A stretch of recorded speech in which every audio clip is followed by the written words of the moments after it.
سورة المطففین۔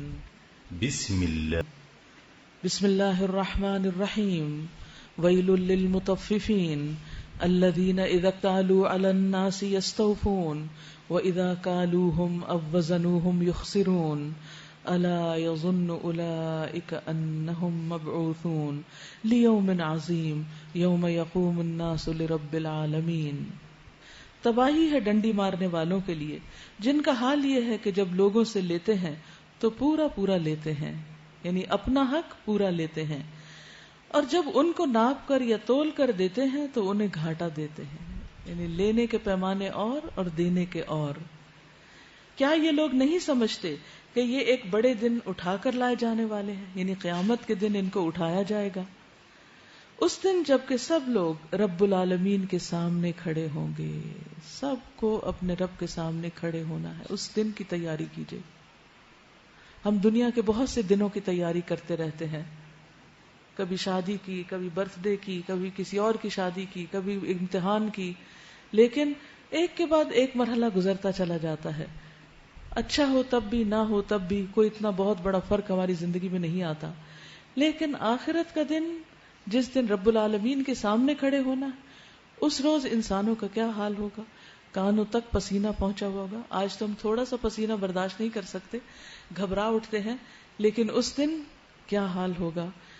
اس دن کے کھڑے ہونے کے بارے میں ابن عمر کی روایت ہے، رسول اللہ صلی اللہ علیہ وسلم نے فرمایا، جس دن لوگ رب العالمین کے سامنے کھڑے ہوں گے اس دن کی مقدار 50,000 سال ہے۔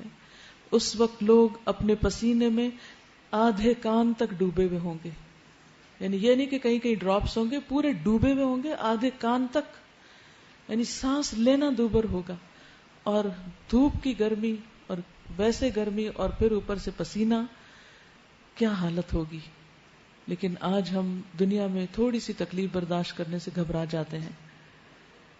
عبداللہ ابن عمرو ابن العاص کہتے ہیں، رسول اللہ صلی اللہ علیہ وسلم نے یہ آیت پڑھی، یعنی یوم یقوم الناس لرب العالمین، تو رسول اللہ صلی اللہ علیہ وسلم نے فرمایا، اس وقت تمہارا کیا حال ہوگا جب اللہ تمہیں 50,000 سال کے لیے اس طرح اکٹھا کرے گا جس طرح تیر کمان میں ڈالا جاتا ہے، پھر اللہ تمہاری طرف اتنا عرصہ نظر بھی نہیں کرے گا، یعنی کھڑا کر دے گا اور دیکھے گا بھی نہیں، پھر اس کے بعد حساب شروع ہوگا۔ لیکن یاد رکھیے مومن کے لیے یہ مدت کم ہو جائے گی، نصف یوم کی مقدار، یعنی مدت معمولی ہوگی، جیسے سورج ڈھلنے سے لے کر غروب تک کا وقت ہوتا ہے، اتنا وقت، یعنی چند گھنٹے ہوں گے، یا ایک اور روایت میں آتا ہے جیسے فرض نماز پڑھنے کا وقت۔ تو اب آپ سوچئے کہ اگر ہم دنیا میں اللہ تعالیٰ کو یاد ہی نہیں رکھتے، اللہ سبحانہ وتعالیٰ کے لیے عبادت ہی نہیں کرتے، اللہ کی طرف توجہ ہی نہیں کرتے، تو پھر اچانک تو وہ دن نہیں ایسے اچھا ہو جائے گا ہمارے لیے۔ اس کی فکر کرتے ہوئے آج تیاری کرنی ہے۔ کلا ان کتاب الفجار لفی سجین وما ادراک ما سجین، ہرگز نہیں، یقیناً بدکاروں کا نامہ اعمال قید خانے کے دفتر میں ہے، اور تمہیں کیا معلوم کہ وہ قید خانے کا دفتر ہے کیا؟ ایک کتاب ہے لکھی ہوئی، تباہی ہے اس روز جھٹلانے والوں کے لیے جو روز جزا کو جھٹلاتے ہیں۔ یعنی قیامت کا انکار انسان کے لیے سب سے بڑی آفت کا سبب بنے گا، اور اسے نہیں جھٹلاتا مگر ہر وہ شخص جو حد سے گزر جانے والا بد عمل ہے۔ اسے جب ہماری آیات سنائی جاتی ہیں تو کہتا ہے اگلے وقتوں کی کہانیاں ہیں، پرانے قصے کہانیاں ہیں، مجھے تو کوئی بات سمجھ نہیں آتی۔ ہرگز نہیں، بلکہ دراصل ان لوگوں کے دلوں پر ان کے برے اعمال کا زنگ چڑھ گیا، اتنے غلط کام کیے ہیں کہ دل میں اب اللہ کا ڈر ہی نہیں رہا، اور دل زنگیلا ہو گیا ہے۔ اگر لوہے کے اوپر زنگ لگا ہوا تو آپ اس لوہے میں اپنی شکل نہیں دیکھ سکتے، اس کے اندر کوئی چمک نہیں ہوتی، ریفلیکشن نہیں ہوتا۔ اسی طرح جو لوگ اپنے دل کی کیئر نہیں کرتے اور برے اعمالوں میں مغلطاں رہتے ہیں، دلوں کا تزکیہ نہیں کرتے، ان کا حال بھی یہی ہوگا۔ ہرگز نہیں، بالیقین اس روز یہ اپنے رب کی دید سے محروم رکھے جائیں گے، پھر یہ جہنم میں جا پڑیں گے، پھر ان سے کہا جائے گا یہ وہی چیز ہے جسے تم جھٹلایا کرتے تھے۔ ہرگز نہیں، بے شک نیک آدمیوں کا نامہ اعمال بلند پایا لوگوں کے دفتر میں ہے۔ کلا، ان کتاب الابرار لفی علیین وما ادراک ما علیون، اور تم کیا جانو کہ علیین کیا ہے؟ کتاب مرقوم، یہ ایک لکھی ہوئی کتاب ہے، یشہدہ المقربون، جس کی نگہداشت مقرب فرشتے کرتے ہیں۔ علیین کیا چیز ہے؟ علیین ایک جگہ ہے 7 آسمانوں کے اوپر، جہاں نیک لوگوں کی روحیں رکھی جائیں گی، ان کے اعمال نامے رکھے جائیں گے، یعنی نیک لوگوں کے داخلے کی جگہ ہوگی۔ نبی صلی اللہ علیہ وسلم نے فرمایا ایک نماز کے بعد دوسری نماز اس طرح کہ ان کے درمیان کوئی لغو بات نہ ہو تو اس عمل سے علیین میں اس کا نام درج ہو جاتا ہے، پھر اگر لغو شروع کر دے تو پھر وہاں سے نام کٹ جاتا ہے۔ تو ایک نماز کے بعد دوسری نماز تک کے وقت کی حفاظت کرنا اور لغو باتوں سے بچنا ضروری ہے۔ عمر رضی اللہ تعالیٰ عنہ نے کعب رضی اللہ عنہ سے پوچھا کہ اعلیٰ جنتی کے کیا احوال ہوں گے، سب سے اعلیٰ درجے کے جو جنتی ہیں وہ کیسے ہوں گے؟ انہوں نے کہا اے امیر المومنین، جسے کسی آنکھ نے دیکھا نہیں، کسی کان نے سنا نہیں، بے شک اللہ بلند ذکر والے نے ایک ایسا گھر تیار کیا ہے جس میں بیویاں ہیں، پھل اور میوے اور مشروبات ہیں، پھر اس پر مہر لگا دی، خود ہی بنا کے پھر اس کو بند کر دیا ہے، اور اسے اس کی مخلوق میں سے کسی نے بھی نہیں دیکھا، نہ جبریل نے نہ ان کے علاوہ فرشتوں میں سے کسی نے۔ پھر فرمایا کہ جس کا نام اعمال علیین میں ہوگا تو وہ اس گھر میں اترے گا جسے کسی نے بھی نہیں دیکھا، یہاں تک کہ ایک شخص علیین والوں میں سے ہوگا، وہ نکلے گا اور وہ اپنی بادشاہت میں چلے گا تو کوئی خیمہ جنت کے خیموں میں سے باقی نہ رہے گا جس میں اس کے چہرے کی روشنی داخل نہ ہو جائے۔ یعنی علیین میں جانے والا شخص جب چلے گا نکل کے اپنے خیمے سے باہر تو جتنے اور خیمے ہوں گے وہ بھی روشن ہو جائیں گے اس کے چہرے کی روشنی سے، پس وہ اس کی خوشبو سے خوش ہوں گے اور وہ کہیں گے اس خوشبو پر تعجب ہے، یہ خوشبو تو علیین والوں میں سے کسی شخص کی ہے جو نکل کر اپنی بادشاہت کی سیر کر رہا ہے۔ تو اس کے لیے ابرار ہونا ضروری ہے، نیکیوں کا شوق ہونا اور ہر طرح کی نیکی کرنا۔ اللہ تعالی ہمیں ان میں شامل کرے اور اس کی توفیق عطا فرمائے۔ پھر فرمایا ان الابرار لفی نعیم، بے شک نیک لوگ بڑے مزے میں ہوں گے، اونچی مسندوں پر بیٹھے نظارے کر رہے ہوں گے، ان کے چہروں پر تم خوشحالی کی رونق محسوس کر سکو گے، ان کو نفیس ترین سربند شراب پلائی جائے گی جس پر مسک کی مہر لگی ہوگی۔ جو لوگ دوسروں پہ بازی لے جانا چاہتے ہیں وہ اس چیز میں بازی حاصل کرنے کی کوشش کریں، جو آگے نکلنا چاہتے ہیں، فور رنرز ہونا چاہتے ہیں، انہیں چاہیے کہ پھر وہ اس قسم کے کام کریں کہ ان میں شامل ہو سکیں۔ اس شراب میں تسنیم کی آمیزش ہوگی، یہ ایک چشمہ ہے جس کے پانی کے ساتھ مقرب لوگ شراب پیئیں گے۔ مجرم لوگ دنیا میں ایمان لانے والوں کا مذاق اڑاتے تھے۔ مجرم کون؟ جو خود ایمان نہیں لائے تھے اور اچھے کام نہیں کرتے تھے، جب کوئی اور ایمان لاتا اور اچھے کام کرتا تو ان کا مذاق اڑاتے، جب ان کے پاس سے گزرتے تو آنکھیں مار مار کر ان کی طرف اشارے کرتے تھے، اپنے گھروں کی طرف پلٹتے تو مزے لیتے ہوئے پلٹتے تھے، اور جب انہیں دیکھتے تو کہتے یہ بہکے ہوئے لوگ ہیں، حالانکہ وہ ان پر نگران بنا کر نہیں بھیجے گئے تھے۔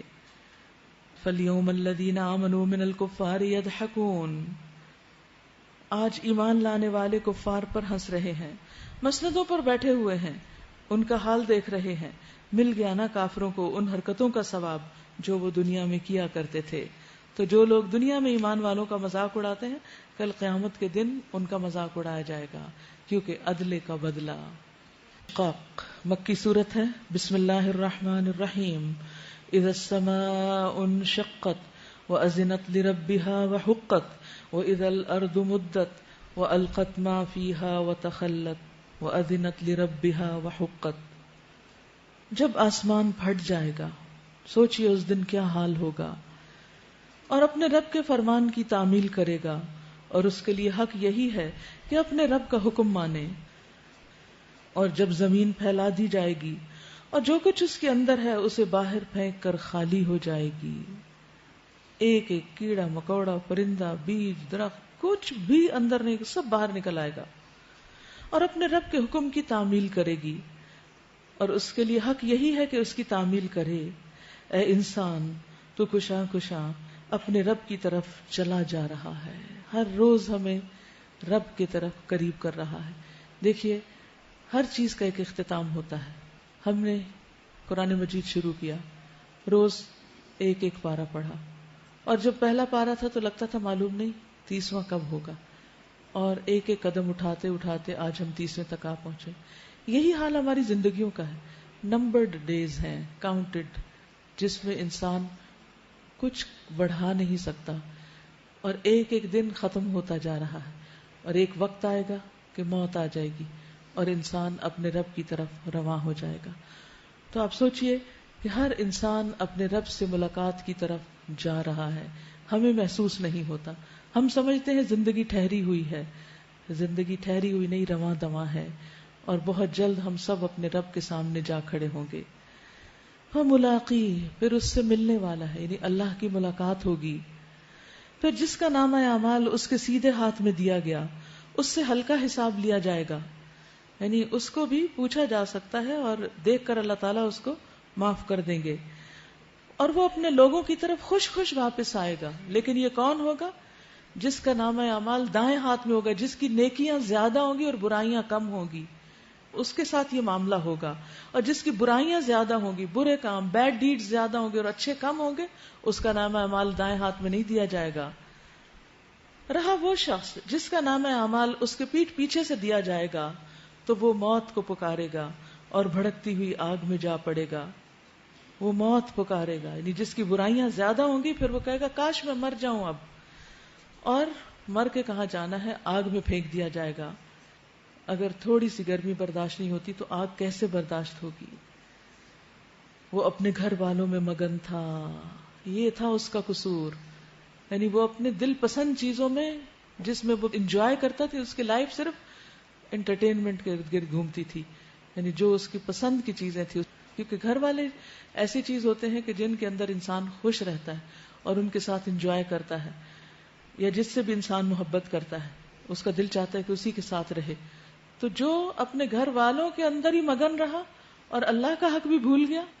نبی صلی اللہ علیہ وسلم کا طریقہ کیا تھا؟ حضرت عائشہ سے جب مسروق نے پوچھا تو آپ کہتی ہیں کہ حضور صلی اللہ علیہ وسلم گھر تشریف لاتے ہیں، ہنسی مذاق کرتے ہیں، گھر والوں کے کام کاج میں ہاتھ بٹاتے، لیکن جو ہی اذان ہوتی ہم سے اجنبی ہو جاتے اور فوراً نماز کے لیے چلے جاتے.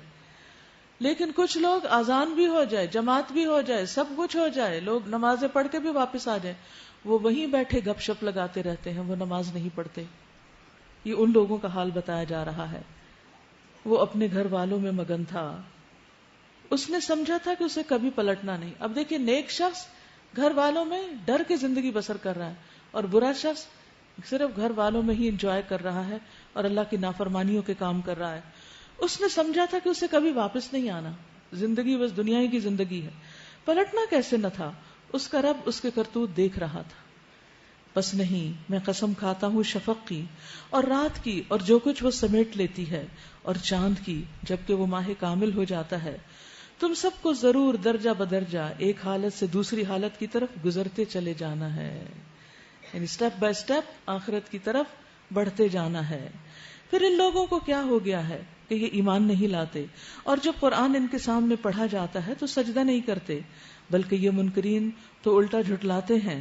حالانکہ جو کچھ یہ اپنے نامہ اعمال میں جمع کر رہے ہیں اللہ اسے خوب جانتا ہے، لہٰذا ان کو دردناک عذاب کی بشارت دے دو. البتہ جو لوگ ایمان لے آئے ہیں اور جنہوں نے نیک عمل کیے ہیں ان کے لیے کبھی نہ ختم ہونے والا اجر ہے. کس کے لیے؟ جو ایمان لا کر نیک عمل کریں، اچھے عمل کریں، جو اللہ کی پسند کے کام ہے وہ کریں. سورۃ البروج. بسم اللہ الرحمن الرحیم. والسماء ذات البروج واليوم الموعود وشاهد ومشهود قتل اصحاب الاخدود النار ذات الوقود. قسم ہے مضبوط قلوں والے آسمان کی اور اس دن کی جس کا وعدہ کیا گیا ہے، دیکھنے والے کی اور دیکھی جانے والی چیز کی، کہ مارے گئے گڑھے والے، اس گڑھے والے جس میں خوب بھڑکتے ہوئے ایندھن کی آگ تھی. آگ بھڑکائے ہوئے، یعنی ایک قوم گزری ہے جس میں جن لوگوں نے جب لا الہ الا اللہ پڑھا تو ان کو آگ کے گڑھوں میں پھینک دیا گیا.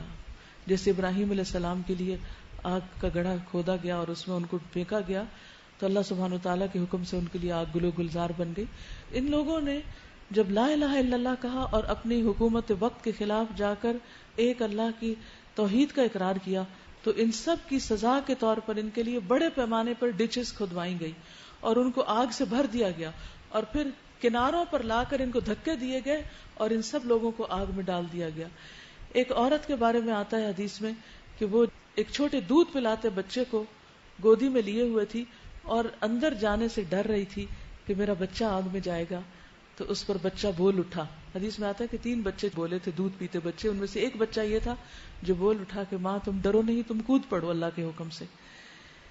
آج بھی آپ دیکھیں کہ بہت سے لوگ ایسے ہیں جن کا قصور صرف اتنا ہوتا ہے کہ انہوں نے لا الہ الا اللہ کہا ہوتا ہے، اور ان پر زمین سے نہیں آسمان سے ایسے آگ کے گولے برسائے جاتے ہیں کہ جس میں ان کے جسم برن ہو جاتے ہیں۔ ایک وہ دور تھا کہ جب زمین کھود کر آگ بھر کے لوگوں کو ڈالا جاتا تھا، اور ایک یہ ہے کہ آسمان سے آگ برس رہی ہے۔ نیپام بم ہو یا کلسٹر بم ہو، یہ سب کیا چیزیں ہیں جو بعض اوقات نہتی آبادیوں کے اوپر گرائے جا رہے ہوتے ہیں اور لوگ جل کر راکھ ہو جاتے ہیں۔ تو اس میں آپ دیکھیے کہ آپ صلی اللہ علیہ وسلم نے اس وقت کی پیشن گوئی کی تھی جب ایمان ایک انگارے کی طرح ہو جائے گا، ایک انگارے کی طرح کہ جس کو ہاتھ پر لینا ہاتھ جلانے والی بات ہوگی، اور ہاتھ سے اٹھا کے پھینکنا آخرت میں جلنے والی بات۔ تو اس کے لیے حقیقت یہ ہے کہ جو لوگ عقل مند ہوتے ہیں وہ ہر قیمت پر اپنا ایمان بچاتے ہیں، ایمان کو نہیں بیچ کھاتے دنیا کے چند سکوں کے لیے۔ اور جو کچھ وہ ایمان لانے والوں کے ساتھ کر رہے تھے وہ اسے دیکھ رہے تھے، اور ان اہل ایمان سے ان کی دشمنی اس کے سوا کسی وجہ سے نہ تھی، کسی وجہ سے نہ تھی، الا ان یؤمنوا باللہ العزیز الحمید، کہ وہ اس اللہ پر ایمان لائے تھے جو زبردست اور اپنی ذات میں آپ محمود ہے، جو آسمانوں اور زمین کی سلطنت کا مالک ہے، اور اللہ سب کچھ دیکھ رہا ہے۔ جن لوگوں نے مومن مردوں اور عورتوں پر ظلم و ستم توڑا اور پھر اس سے تائب نہ ہوئے، یقیناً ان کے لیے جہنم کا عذاب ہے اور ان کے لیے جلائے جانے کی سزا ہے۔ اللہ نے پھر بھی ان کے لیے بھی معافی کا رستہ رکھا جنہوں نے مومنوں کو جلایا، لیکن اگر وہ توبہ نہیں کرتے اور اپنے گناہوں پر معافی نہیں چاہتے تو پھر ان کو ایسے کو تیسا ویسا ہی جلائے جانے کی سزا ملے گی۔ جو لوگ ایمان لائے ہیں اور جنہوں نے نیک عمل کیے ہیں، یقیناً ان کے لیے جنت کے باغ ہیں جن کے نیچے نہریں بہتی ہوں گی، یہ بہت بڑی کامیابی ہے۔ در حقیقت تمہارے رب کی پکڑ بڑی سخت ہے، وہی پہلی بار پیدا کرتا ہے، وہی دوبارہ پیدا کرے گا، وہی بخشنے والا ہے، محبت کرنے والا ہے، عرش کا مالک ہے، بزرگ و برتر ہے، اور جو کچھ چاہے کر ڈالنے والا ہے۔ یہاں اللہ سبحانہ وتعالیٰ کی ایک بہت خوبصورت صفت الودود بیان ہوئی ہے کہ وہ رب اپنے بندوں سے محبت کرتا ہے۔ دیکھیے وہ سارے عرش کا مالک ہے، وہ زمین و آسمان اور ہر چیز کا مالک ہے، پھر وہ اپنے بندوں کے ساتھ محبت کرتا ہے۔ وہ کون بندے ہیں؟ جو اس کی خاطر ہر قربانی کرتے ہیں، جو اس کا حکم بھاگ بھاگ کر مانتے ہیں۔ رسول اللہ صلی اللہ علیہ وسلم نے فرمایا، جب اللہ تعالیٰ کسی بندے سے محبت کرتے ہیں تو جبریل علیہ السلام کو بلاتے ہیں اور ان سے کہتے ہیں کہ بے شک میں اپنے اس بندے سے محبت کرتا ہوں، تم بھی اس بندے سے محبت کرو۔ تو جبریل حاملین عرش کو کہتے ہیں، اس میں چرچا کرتے ہیں، اور حاملین عرش کی ملی جلی آوازوں کا شور سنتے ہیں، ان کو بھی یہ بتاتے ہیں کہ اللہ تعالیٰ اس سے محبت کرتے ہیں۔ تو ساتویں آسمان والوں میں پھر بتاتے ہیں وہ، اور ساتویں آسمان والے اور پھر باقی آسمانوں والے بھی اسی طرح اس بندے سے محبت کرنے لگتے ہیں، اور پھر یہاں تک کہ اس کی مقبولیت زمین تک آ جاتی ہے اور زمین والے اس سے محبت کرنے لگتے ہیں۔ تو یہ حقیقت ہے کہ جب آپ اللہ سے محبت کرتے ہیں، جب آپ اللہ سبحانہ وتعالیٰ کی اطاعت کرتے ہیں، مشکل میں، تنگی میں، آسانی میں، ہر حال میں، اور اپنے نفس کی خواہشات پر کنٹرول کر لیتے ہیں، تو اللہ تعالیٰ آپ سے محبت کرتا ہے۔ آپ رب کے بن جائیے اور رب آپ سے محبت کرے گا۔ اللہ تعالیٰ ہمیں ان لوگوں میں شامل کر لے۔ کیا تمہیں لشکروں کی خبر پہنچی ہے؟ فرعون اور سمود کے لشکروں کی، مگر جنہوں نے کفر کیا وہ جھٹلانے میں لگے ہوئے ہیں، حالانکہ اللہ نے ان کو گھیرے میں لے رکھا ہے۔ ان کے جھٹلانے سے اس قرآن کا کچھ نہیں بگڑتا۔ بل ہوا قرآن مجید فی لوح محفوظ، بلکہ یہ قرآن بلند پایا ہے اس لوح میں جو محفوظ ہے۔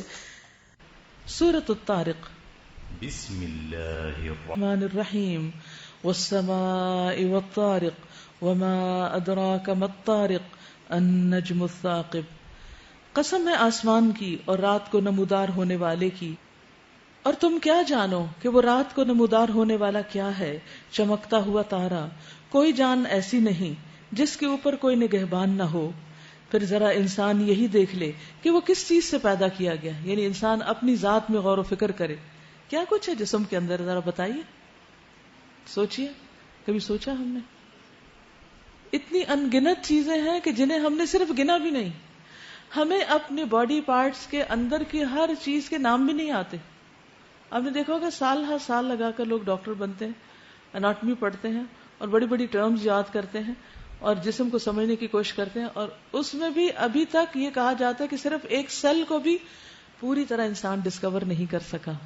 کہاں یہ کہ سارے وجود کو جان لے. ایک اچھلنے والے پانی سے پیدا کیا. اور حیرت کی بات یہ کہ اوریجن کیا ہے؟ پانی. اور اس سے اتنا کچھ بن گیا. کیا خود بن گیا؟ ہرگز نہیں. پانی جو پیٹھ اور سینے کی ہڈیوں کے درمیان سے نکلتا ہے، یقیناً وہ خالق اسے دوبارہ پیدا کرنے پر قادر ہے. جس روز پوشیدہ اسرار کی جانچ پڑتال ہوگی، اس وقت انسان کے پاس نہ خود اپنا کوئی زور ہوگا، نہ کوئی اس کی مدد کرنے والا ہوگا. قسم ہے بارش برسانے والے آسمان کی اور نباتات اگتے وقت پھٹ جانے والی زمین کی. یہ ایک جچی تلی بات ہے، ہنسی مذاق نہیں ہے. یہ لوگ کچھ چالیں چل رہے ہیں اور میں بھی ایک چال چل رہا ہوں. بس چھوڑ دو اے نبی صلی اللہ علیہ وسلم ان کافروں کو، ایک ذرا کی ذرا ان کے حال پر چھوڑ دو. یعنی آج دنیا میں جو لوگ دین حق کو نیچا دکھانے کے لیے چالیں چل رہے ہیں، وہ سب اللہ کی نگاہ میں ہیں، اور اللہ جب چاہے ان کو ملیا میٹ کر سکتا ہے. لیکن اللہ سبحانہ وتعالی نے ان کو تھوڑی سی مہلت دے رکھی ہے. سورۃ الاعلی اور الغاشیہ یہ دو صورتیں ہیں کہ جو نبی صلی اللہ علیہ وسلم بہت پڑھا کرتے تھے عیدین اور جمعے کی نماز میں. اگر یہ دونوں نمازیں اکٹھی ہو جاتی تو بھی آپ یہی دو صورتیں پڑھا کرتے تھے. اور ابن عباس یہ کہتے ہیں کہ نبی صلی اللہ علیہ وسلم جب سبح اسم ربک الاعلی کی تلاوت کرتے تو فرماتے سبحان ربی الاعلی. تو اب جب میں اس کو پڑھوں گی تو آپ نے مناسب جگہ پر سبحان ربی الاعلی پڑھنا ہے. ویسے بھی تسبیح جو ہے وہ ہر حال میں پسندیدہ ہے. بسم اللہ کے نام سے جو بے حد مہربان نہایت رحم فرمانے والا ہے. سبح اسم ربک الاعلی سبحان ربی الاعلی الذی خلق فسوی.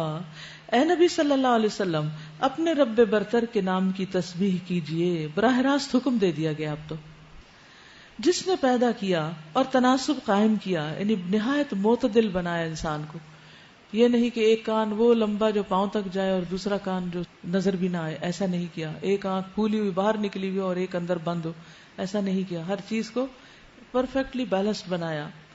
اور نہ صرف انسان کے جسم کو بلکہ باقی تمام چیزوں کے اندر بھی بیلنس قائم کیا.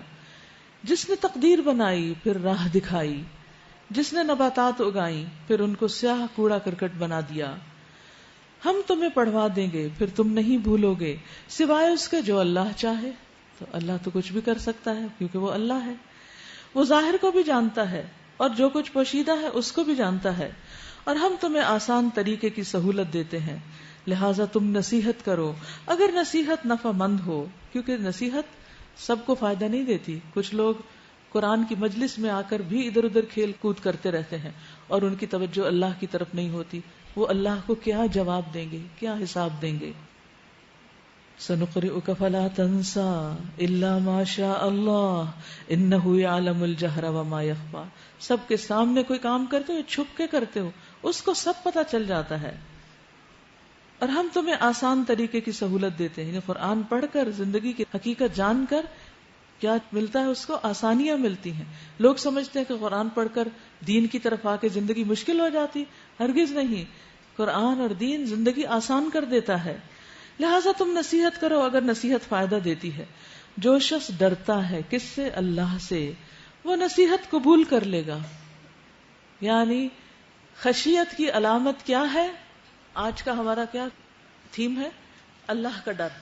کیونکہ ہمیں اللہ سے ڈرنے کا حکم دیا گیا اور رمضان کا ٹارگٹ بھی یہی تھا. اور آج ہم نے دیکھنا ہے کہ ہم نے یہ ڈر اچیو کیا ہے کہ نہیں کیا، ہمارے اندر کچھ ڈر آیا ہے کہ نہیں آیا. تو جب ہم اللہ سے ڈرنے لگتے ہیں تو پھر اس کی علامت کیا ہوتی ہے، اس کی نشانی کیا ہوتی ہے؟ انسان نصیحت قبول کر لیتا ہے. اور جو نصیحت قبول نہیں کرتا وہ اللہ سے نہیں ڈرتا. اور جو اللہ سے نہیں ڈرتا پھر وہ اللہ کو حساب دینے کے لیے تیار ہو جائے.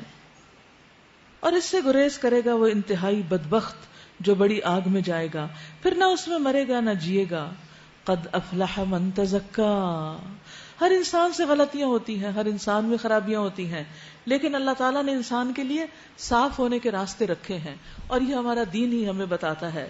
فلاح پا گیا وہ جس نے پاکیزگی اختیار کر لی، یعنی پچھلے سارے گناہوں سے توبہ کر لی، پچھلے سارے کام چھوڑ دیے اور نئی زندگی اختیار کی، اور اپنے رب کا نام یاد کیا، ذکر شروع کر دیا. فصلا، پھر نمازوں کی پابندی کی، نماز پڑھی. یہ ہے کامیابی کا راستہ. تزکیہ، ذکر، صلاۃ. کیا بہت مشکل ہے یہ سب کچھ. اصل بات تو ہے نا نفس کی، نفس نہیں مانتا، نفس کا گھوڑا سرکش ہو چکا ہے. وہ کنٹرول میں آ جائے تو سارے کام آسان ہو جائیں. قد افلح من تزکا. یقیناً فلاح پا گیا جس نے پاکیزگی اختیار کر لی، یعنی جو بھی پچھلی زندگی میں حرام کام کیا ان کو چھوڑ کر اب آئندہ صاف ستھری زندگی اختیار کرنے کا سوچا، اور اپنے رب کا نام یاد کیا اور نمازوں کی پابندی. یہ ضروری ہے، کثرت سے ذکر اور نمازوں کی پابندی انسان کی سارے میل کچیل اندر کی گندگیوں کو دھو ڈالتی ہے، دلوں کو استقامت نصیب ہوتی ہے. لیکن انسان کیوں نہیں یہ کرتا؟ بل تؤثرون الحیات الدنیا، بلکہ تم دنیا کی زندگی کو ترجیح دیتے ہو. دنیا کی زندگی تمہاری آنکھوں کے سامنے ہے. والآخرۃ خیر وابقا، اور آخرت بہتر بھی ہے اور ہمیشہ باقی رہنے والی. دنیا میں کتنے دن بگڑو گے، کتنے دن عیش و عشرت کرو گے، کتنے دن خرابیاں کرو گے، کتنے دن مستیاں کرو گے، کتنے دن اللہ کی حدوں سے چھوٹ چھوٹ کے تم جاؤ گے. آخر تو اللہ کے فرشتے آئیں گے نا پکڑنے کے لیے اور قبر کی جیل میں بند کرنے کے لیے. پھر کیا ہوگا؟ پھر کہاں بھاگو گے؟ تو یہ چند روزہ زندگی ہے جس کی خاطر ہمیں اپنی آخرت کو برباد نہیں کرنا. آخرت بہتر ہے اور ہمیشہ ہمیشہ کے لیے اس کے عیش و عشرت. یہی بات پہلے آئے ہوئے صحیفوں میں بھی کہی گئی تھی، ابراہیم اور موسیٰ علیہ السلام کے صحیفوں میں.